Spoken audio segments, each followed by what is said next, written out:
I keep hearing on the news that student loans are a bad thing. We were talking about the private loans.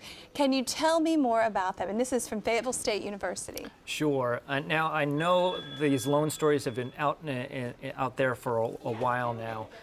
And of course, they put those headlines out there to grab your attention. Mm-hmm. What I want to convey is that there's a minority of students that have these enormous amount of loans. The vast majority of our students have very small amounts of loans. In fact, the average college graduate loan indebtedness is around $26,000, which is about the cost of a mid-sized car now.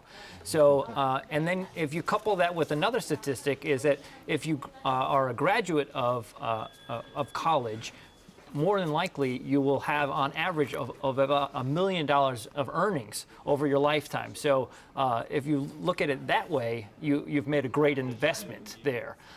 But that doesn't mean that you should just go out and borrow. Please approach this with a cautious eye. So I would encourage those families that are looking for resources to first look at the federal loans, and those are going to be the lowest interest rate type of loans, and it allows for you to defer your payment while you're in school. Then you might want to investigate the Parent Plus loan, which will allow for a low interest rate that a parent might qualify for. You can borrow a little bit more with that program.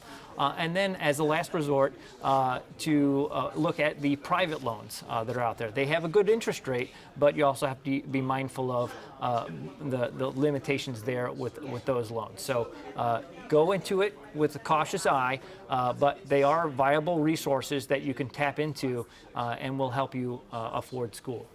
Now I'm sorry, go ahead. I would add on to that is the private loan is a fixed rate typically. And so that's something to look at versus the private loans, whereas private loans are in the student's name.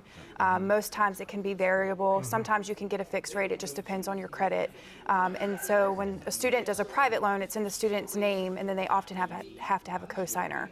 And so it would depend on the credit and different things like that. But I would go with the parent loan because it does have a fixed rate, versus your private loans that don't. So either way, like Kevin, go with it with a cautious eye, because read the fine print, understand what you're doing before you go head first into it.